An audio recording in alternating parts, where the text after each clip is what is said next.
Doctor பூபேஷன், நீங்கள் எப்படி பார்க்கிறீர்கள்? இதில் வந்து தாவேக்கவுடைய இன்ஃப்ளூயன்ஸ், தாவேக்கவுடைய வரவு இது போன்ற ஒரு நிகழ்வை ஏற்படுத்தியிருக்கா அப்படிங்கிற கேள்வி வருது. அதுதான் எடப்பாடி பழனிசாமி அவர்கள் வைக்கக்கூடிய விமர்சனம் என்ன அப்படின்னா, இது ஒரு பொய்க்கால் குதிரை. இது வந்து அந்த அந்த பொய்க்கால் குதிரை நிற்கிறதே இன்னொரு காலுங்கிறதே வந்து 5 பேர் 4 பேர் 5 பேர் கொண்ட அந்த செங்கல்ல தான் நிற்கிறாங்க அப்படின்னு சொல்கிறாங்க. இந்த விமர்சனம் இருக்குது. இன்னொரு புறம் தாவேக்காவுடைய கூட்டணி போகலான்னு சொன்னார் திரு வெங்கடேஷ் கூட சொன்னார். தாவேக்காவுடன் கூட்டணி போகிறதுக்கான ஒரு குழு தயாராக இருக்காங்க. இன்னொருத்தவங்க தாவேக்காவோட கூட்டணி வேண்டான்னு தனிச்சு நிற்கிறாங்க. எப்படி புரிந்து கொள்ளுது இந்த சிச்சுவேஷன், என்ன நடக்குதுன்னு நினைக்கிறேன்? கண்டிப்பாங்க. இதில் ஆரம்பத்தில் இன்னொரு கருத்தை பதிவு பண்ணிட்டு சொல்கிறாங்க. தமிழகத்தில் வந்து திராவிட கட்சிகள் எப்பொழுதும் இருக்க வேண்டும். ஒரு திமுக அண்ட் அதிமுக இணை கூட்டணிகள் எதிரெதிராக போட்டி போட்டாங்க. எதிரணியில் இருக்கக்கூடிய, அதாவது அதிமுகவினுடைய எதிரணியில் இருக்கக்கூடிய விசிகாவும் இடதுசாரிகளும் மற்ற இருக்கக்கூடிய நேச சக்தியும் என்ன சொல்லுச்சு அப்படின்னா, நீங்கள் அதிமுக என்ப கட்சியை பிஜேபியோட கூட்டணி வைக்காதீர்கள். அப்படி அது வைக்கும் பொழுது மற்ற மாநிலத்தில் நடந்ததை போல உங்கள் கட்சி உடையும் சிதறும் சொன்னாங்க. அப்ப என்ன சொன்னாங்க அப்படின்னா, உங்க கட்சிக்குள்ள பிரச்சனை இருக்கு, நீங்க ஆட்சிக்காரன் கையில காலில் போய் விழுந்து சண்டைக்காரன் காலிலேயே விழுந்துருப்பா, கட்சி சரி பண்ணிக்கோ, ஏன்னா நீங்க தேவை இருக்கு. ஏன்னா இது போன்ற கட்சிகள் இருந்தால்தான், தமிழகத்தில் திராவிட மாடல் இருந்தால்தான் இந்த மதவாத அரசியல் உள்ள வரக்கூடாதுங்கிற சிந்தனையில சொன்னோம். அப்போ அந்த ஆங்கிள் பாத்தீங்கன்னா, இப்ப அதிமுகவினுடைய கட்சி பிஜேபியினுடைய கூட்டணி தொடர்ச்சியா வந்தப்ப அது தோல்வியை காமித்து அந்த அதிமுக கட்சியில் இருக்கக்கூடிய தொண்டர்கள் மத்தியில என்ன வந்துச்சு, ஒரு விதமான இறுக்கம், டிப்ரெஷனே சொல்லலாம், மனச்சோர்வு. ஏன்னா வெற்றியை ருசித்தவர்கள் வெற்றியை கிட்டத்தட்ட ஒரு குறிப்பிட்ட காலமாக 10-11 தடவையாக தோற்றது பிறகு அவர்கள் என்ன பிரியறதுக்கு பார்க்கறாங்க. இதுல என்ன பார்க்கணும், அடிப்படை ஒன்று சொல்லிடுறேன். அதிமுக கூட்டணியில் இருக்கக்கூடிய தலைவர்களை ஏதாவது பிரச்சனை, நீங்க எங்க ஓடுறீங்க, டெல்லிக்கு ஓடுறீங்க, யார்கிட்ட ஓடுறீங்க, அமித்ஷா கிட்ட ஓடுறீங்க, மோடி கிட்ட ஓடுறீங்க. அங்க ஓடகடி என்ன தேவை இருக்குது? தேவையே கிடையாது. நீங்க உங்களுக்குள்ள பிரச்சனையை தீர்த்திருந்தா இன்னொரு கட்சி வந்து ஸ்ட்ராங்கா இருந்திருக்கும். அவங்க என்ன பண்றாங்க, பிஜேபியினுடைய அரசு உண்மையில திட்டமிட்டோம்னா இதுக்குள்ள இருக்கக்கூடிய மனநிலையை பிடிச்சி ஒருத்தன் உயர்ந்தது ஒருத்தன் தாழ்ந்தது, ஒருத்தன் மேல இருக்கான் கீழே இருக்கான், தனித்தனியா கூப்பிட்டு பேசினார் இல்லையா. எஸ்பி வேலுமணியை தனியா கூப்பிட்டு இது பண்ணாங்க, அதுக்கடுத்து செங்கோட்டையனை தனியா கூப்பிட்டு இது பண்ணாங்க. ஒவ்வொருத்தரும் தனித்தனியா கூப்பிட்டு பண்ணி இதுக்குள்ள இப்ப இது வந்து தேர்தலுக்கு முன்னதாக இது முடிச்சிரு, ஒரு நிமிஷம் முடிச்சுட்டு வந்து இதுக்கு தாவிடுறேன். எதுக்கு நான் ஆரம்பத்துல இது ஏத்து இவர்களுக்குள்ளே இருக்கக்கூடிய அண்டர்ஸ்ட் பண்ணிட்டாங்க. எடப்பாடியார் அவர்கள் முதல்ல வந்து நம்ம சசிகலா அவர்கிட்ட இருந்து பதவி வாங்கின பிறகு ஒரு விதமான ஸ்திரமில்லாத தலைவராக தான் இருந்தார். அதுக்கு பிறகு காலப்போக்கில் வந்து அவர் ஒரு தலைமையை நிர்வாகம் செஞ்சாரு, அவருடைய நிர்வகிச்சாரு. பேச்சுக்களிலும் எழுத்துக்களிலும் மற்ற இருக்கக்கூடிய தோரணையிலும் the attitude is very important. the attitude எல்லாம் ஓரளவுக்கு இருந்தார். கடந்த கால பிரச்சாரத்தின் கூட அவருடைய attitude பேச்சுக்கள் எல்லாத்திலையும் திறமையா இருந்துச்சு. ஆனால் விஜய் என்கிற ஒரு தாக்கம் வந்து எல்லாருக்கும் ஒரு அதிர்ச்சி வைத்தியமா தான் இருந்துச்சு. அது ரொம்ப முக்கியம். உங்க பாயிண்ட்க்கு வந்துட்டேன். அதிர்ச்சி வைத்தியமா தான் இருந்துச்சு. விஜயனுடைய தாக்கம் அதிமுக மட்டுமில்ல, அனைத்து கட்சிகளுக்குமாக இருக்கக்கூடிய தாக்கத்தை ஏற்படுத்துச்சு. 8% வச்சிருந்த நாம் தமிழர் வந்து கிட்டத்தட்ட 4க்கு போயிட்டாங்க. அதே மாதிரி எல்லாருமே சதவீதத்துல குறைஞ்சு போயிட்டாங்க. இவன் தேமுதிக அவங்களும் குறைஞ்சு போயிட்டாங்க. எல்லாத்துக்குமே அப்போ இவருடைய தாவேக்காவுடைய தாக்கம் அதிமுகவுக்கு மட்டுமில்ல அனைத்திலையும் இதாயிருச்சு. ஆனா எங்க சுணக்கம் வருது, அது எங்க சிக்கல் அப்படின்னு சொல்லி இப்ப சண்முகம் அவர்கள் முன்னாள் அமைச்சர் என்ன சொல்றாங்கன்னா, நீங்க வெற்றி தோல்விங்கிறது சகஜம்தான், அதை நாங்களுமே ஏத்துக்கிறோம். தோல்வி உங்களால மட்டும் நான் சொல்ல வரும்ல, அது எங்களுக்கும் இருக்கு, நாங்களே ஏத்துக்கிறோம். ஆனா இப்ப கூட ஒரு வாய்ப்பு இருக்கு, அந்த வாய்ப்பை நம்ம தவற விட்டுறக்கூடாது அப்படிங்கிற அடிப்படையில் நகர்றாங்க. இல்லைங்க, அந்த ஆங்கிள் நான் சொல்றேங்க. இங்க அதிமுகங்கிற கட்சி நான் அடிப்படையை பேச சொல்லிடுறேங்க. நீங்க தாவேக்கால போய் ஒரு காமன் மினிமம் ப்ரோக்ராம் என்கிற நிபந்தனையின் அடிப்படையில் இல்லாமலும் இல்ல அவர்கள் எந்த நோக்கத்திற்காக அவர்கள் சப்போர்ட் பண்றோம் அப்படிங்கிற நோக்கத்தின் சரியான நோக்கத்தின் அடிப்படையில் இல்லாம போனா உங்கள் கட்சி கரைந்து போகும். Right sir. இதுல இன்னொரு கேள்வி இருக்கு இல்லைங்க சார். இப்ப தாவேக்கா வந்து இப்ப இன்னைக்கு இப்ப முன்னாள் சிவிஷன் பிரஸ் மீட் பண்ணாருன்னா, தாவேக்கா வந்து அவங்களும் நம்ம கிட்ட வந்தாங்கன்னு கேட்க சொல்றாரு. அவங்களும் நம்ம கிட்ட வந்தாங்க, நாம அவங்கள வந்து அப்ரோச் பண்ணியிருக்கலாம். தேசிய திராவிட முற்போக்கு கழகத்தை நம்ம விட்டு போட்டோம், அதே போல வந்து கிருஷ்ணசாமி விட்டுட்டோம்.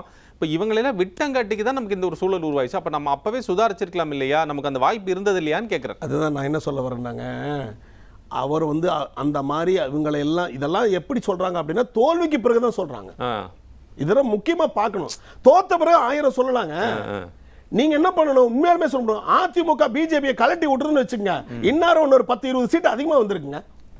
அதிகமா வந்திருக்கு. சிறுபான்மையினுடைய ஓட்டுகள் எல்லாம் இங்க சுங்கா இருக்கும் கண்டிப்பாக. ஒரு 10 இருந்து 20. அப்படி அதிமுக ஹிஸ்டரி இல்லைங்களே. நீங்க வருங்க, ஏன்னு கேளுங்க. அதிமுக அங்க வந்து இது ஆயிருந்தது அப்படின்னா, அதிமுக வந்து பிஜேபியினுடைய விட்டு கழட்டிட்டு தனிப்பெருமை இருந்ததுன்னா கண்டிப்பாக இப்ப இருக்கிற நிலைமையை விட அதிக நிலைமைக்கு வந்திருப்பாங்க. செஃபாலஜிஸ்ட் வந்து இந்த ஆஃப்டர் எலெக்ஷன்ஸ் வந்து என்ன பண்றாங்கன்னா, வந்திருக்கக்கூடிய ரிசல்ட்ஸை வந்து ஸ்பிளிட் அப் பண்ணி எல்லாம் பார்த்ததுக்கப்புறம் என்ன சொல்றாங்கன்னா, திமுக கிட்ட இருக்கக்கூடிய சிறுபான்மை வாக்குகள் தான் பெரிய அளவுக்கு தாவேக்காக்கு ஷிஃப்ட் ஆயிருக்கு அப்படின்னு சொல்றாங்க. அப்ப பெரிய அளவுக்கான பாதிப்பு வந்து திமுகவுக்கு இருக்கு. அதே போல அதிமுக கிட்ட இருக்கக்கூடிய பெரிய அளவுக்கான மூவ்மெண்ட்ஸ் வந்து இளைஞர்களையும் மற்ற பக்கம் இவங்களையும் இந்த பக்கம் கொண்டு போயிருக்குன்னு சொல்றாங்க. இப்ப இந்த சிறுபான்மை வாக்கு வங்கி இருக்கிற திமுக தாங்க. இல்லைங்க, நான் என்ன சொல்ல வரேன்னா, சிறுபான்மையுடைய வாக்கு வங்கிகள் கண்டிப்பாக திமுக பக்கம் தான் இருக்குது. ஏன்னா அவர்கள் இடதுசாரி சிந்தனையை கொண்டவர்கள். பிஜேபிங்கிற அரசு மதவாத சக்தி வரக்கூடாதுன்னு சொல்லிட்டு சிறுபான்மைகள் ஒன்னா இருந்தாங்க. அப்ப ஆட்டோமேட்டிக்கா திமுக தோழமை கட்சிகளும் இந்த கருத்தை எடுத்துக்கொண்டதனால அதை என்ன பண்ணாங்க, அப்போ அவங்க பக்கம் தான் இருந்தாங்க. விஜய் என்கிற ஃபோர்ஸ் வந்தங்காட்டி என்னாச்சு, சிறுபான்மை மக்கள் அங்க ஷிஃப்ட் ஆச்சு. ஏன்னா விஜய் நல்லா செய்வாரு அப்படிங்கிற ஒரு ஷிஃப்ட் ஆச்சு. அதுல வந்து கிறிஸ்டின் ஓட்டு கிட்டத்தட்ட ஒரு 60-70% டென்ட் ஆச்சு. முஸ்லீம் ஓட்டு ஒரு 30% டென்ட் ஆயிடுச்சு. இது நம்ம ஒத்துக்கிறோம். நம்ம என்ன சொல்ல வரோம்னா, இவர்கள் அதிமுக இருக்கக்கூடிய சிவி சண்முகம் என்ன பண்ணாருன்னா, என்ன பண்றாரு, எந்த நோக்கத்தின் அடிப்படையில் போய் நீங்க இவர்கிட்ட ஜாயின் பண்றீங்க, தாவேக்காட்ட ஜாயின் பண்றீங்க, நோக்கம் என்னன்னா பதவி வேணும், மினிஸ்டர் வேணும். அந்த நோக்கம் தான் இருக்குது. கட்சி வளர்த்தணும்ல சொல்றாரு. கட்சி வளராது, கட்சி தேய்ந்து போகும். எப்படி இப்ப பாருங்க, இப்ப வந்து டாக்டர் சரவணன் வந்து தாவேக்காக்கு போறதுக்கு ஆன பேச்சுகள் வருதுட்டு இருக்குது. தாவேக்கா அதிகாரப்பூர்வ தகவல் இல்லை சார், வருது தகவல் வருது. நிலைமை மாறும். ஏன்னா நிலைமை மாறும், கண்டிப்பாக நிலைமை மாறும். அதாவது மேல்மட்டத்தில் இருக்கக்கூடிய எம்எல்ஏக்கு போட்டியிட்டவர்கள் போவதுக்கு விட கீழ்மட்டத்தில் இருக்கக்கூடிய ஒன்றிய செயலாளர்கள் இருக்கக்கூடிய மற்ற பொறுப்பாளர்கள் நிர்வாகிகள் எல்லாமே, ஐயா நான் வந்துடுறேன், நம்ம கட்சியை நான் பலப்படுத்திடுவேன், நம்ம ஏரியாவில் நான் நல்லா இருக்கேன், எனக்குன்னு ஒரு 10,000 ஓட்டு இருக்குதுங்கய்யா, நான் இந்த ஏரியாவில் நல்லது பண்ணியிருக்கிறேன் அப்படின்னு சொல்லிட்டு போவதற்கான வாய்ப்பு இருக்கு.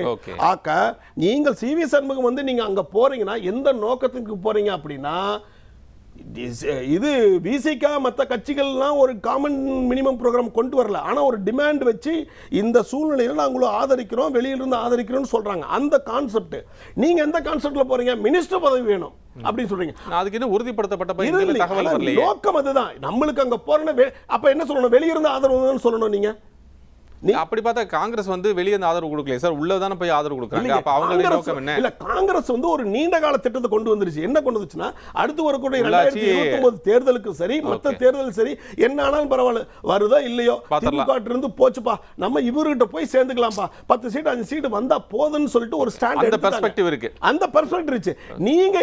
நீங்க சிஎம் வரக்கூடிய இது ஆக்சுவலா யாரு, ஏடிஎம்கே திருப்பியும் ஆட்சி பிடிக்கக்கூடிய ஒரு கட்சி. அப்ப நீங்க போய் தாவேக்கால போய் எந்த நோக்கத்தின் அடிப்படையில் போறீங்க அப்படின்னா, மினிஸ்டர் வாங்கணும், பதவி இல்லாம இருக்கிற பதவி வேணும். அப்படி நீங்க போனீங்கன்னா தாவேக்காவுடைய ருசி கண்டவர்கள் அங்க இருக்கிறவங்க அப்படியே அங்க தாவேக்காக்கு போயிருவாங்க. நீங்க கட்சி ரீதியாக இங்க நிக்க மாட்டாங்க. அது உங்களுக்கு டிஸ்அட்வான்டேஜ் தான். நீங்க எப்படி இருக்குன்னா, சிவிஎஸ் உண்மையாலுமே சொல்லி இருந்தாங்கன்னா, எடப்பாடியார் போய் இந்த மாதிரி இருக்குது, இந்த பிரச்சனை இருக்குது, நம்ம கூட பிரிஞ்சு போனவங்களா இல்ல இருக்கிறாங்க. இல்ல பேசுறதுக்கு ஸ்பேஸ் இல்லைங்கிறார் சார். அவர் என்ன சொல்றாருன்னா, நாங்க வந்து மறுபடியும் அவர்கிட்ட போய் பேசுறேங்க, நீங்க வந்து ஒரு பொதுச் செயலாளர் நீங்க தான் அப்படின்னு அக்செப்ட் பண்ணிக்கிறாங்க. பொதுச் செயலாளர் நீங்க தான், நாங்க எங்களுக்கு அந்த பிரச்சனை இல்லை, உங்களை தான் நாங்க ஏத்துக்கிறோம், எங்களுக்கு இதுதான் கட்சி, எல்லாமே இருக்கு, ஓகே. ஆனா நீங்க உடைச்சு பேசுங்க. நாம இதே வந்து நம்ம 96ல தோல்வி அடைஞ்சோம், 2006ல நம்ம தோல்வி அடைஞ்சோம், அப்ப மறுபடியும் நம்ம பேசணும்ல.